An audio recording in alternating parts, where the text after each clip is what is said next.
Alright people, we greet you now. Welcome now to this our channel. If na the first time when I dey waka jam this our channel, make una follow us, make una like our page, and make una help us dey share our videos.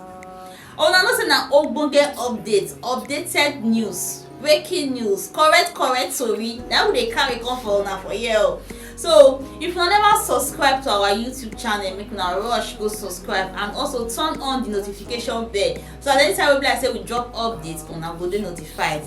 Anyway my people, make we enter the updates and the tori wey we carry come for una like this. Make una watch. Yes, so my people, now be smart no, e don burst like this. So Chicago University don disown Tinubu certificate. This one shock not be small. My people, I no wan just talk too much. Make una lis ten to this analysis, make una hear everything wey concern this matter. So as they go on for court, make una lis ten, watch, and don't forget to like and share. Watch the video. Loosely translates to you can't cover the truth will always prevail. Going by what happened in the US District Court in Chicago, Bola Tinubu has reached the end. The truth has prevailed. The Chicago State University attorney disowned the certificate he submitted to INEC in front of a judge. Let's hear him. If a deposition is compelled of my client here, and the issue is, was the June 22nd, 1997 diploma that President Tinubu submitted into evidence in Nigeria or offered to the, whatever that election agency there is. My client is that authentic? My client's going to say, we don't know.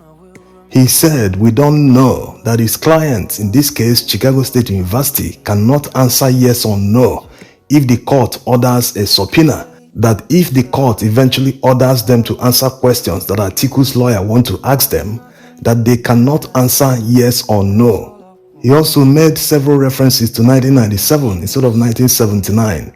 Maybe it's because it was found that one of the signatories in the certificate that Tinubu submitted actually worked in Chicago State University in the 90s. So the person couldn't have signed a certificate that was issued 20 years earlier. That's time travel, it's not possible. And to understand how the judge will decide on this matter, look at the question he asked in open court. Does it mean that Tinubu has a certificate that no one can say where he got it from? Atiku's lawyer quickly jumped and responded, yes, Your Honor. It can't get better than this. All along, the defense line from Tinubu and co. has always been that the university wrote and replied them that Bola Tinubu attended and graduated from the university. That's not the problem. You can replicate this with any university. You can ask University of Lagos or University of Nigeria if any person graduated from their university. Just get the first name and the last name correct. The answer will always be in the positive. But when you ask the gender, the complexion, the height, and many other questions about the particulars of the person that attended the university, you will get the correct answer. That's exactly what Atiku is doing. You already know the backstory. For those who keep asking, why will a US court decide what will happen in Nigeria? They are not actually deciding what will happen in Nigeria. The judge will decide what will happen in Chicago State University, whether they will give the documents to Atiku.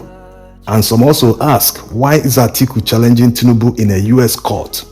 It is because the Nigerian constitution says that anyone who submits a forged certificate while seeking for an elective position must be disqualified. And from day one, it was suspected that the certificate that Tinubu submitted to INEC while filing his particulars for the election was forged, because one Nigerian lawyer already got the original certificate from Chicago State University under subpoena. So they made the comparison and found out that it was quite different. And today, Chicago State University attorney just confirmed to the court that they do not know where the certificate came from, that it didn't come from them. When he's using words like, we can't answer yes or no, we don't know where it came from, he's just avoiding using the word forgery. Of course, the judge can see beyond that, going by the question he asked in open court. So you can understand why Atiku is in US fighting to get this information. If he submitted a certificate from a Nigerian university, the whole fight would have been in Nigeria.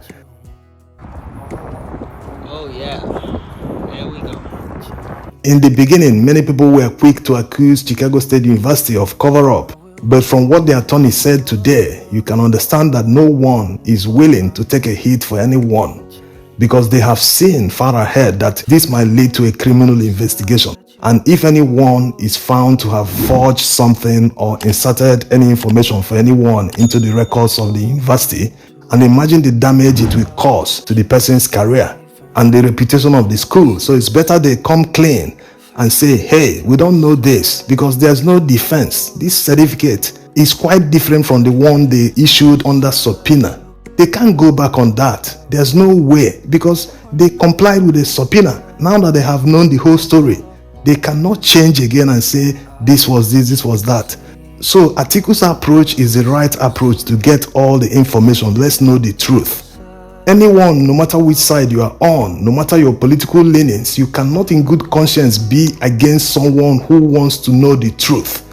If anyone is against what is happening, that means something else is the problem. Something else is at play that we don't know, because the country should be built on the truth.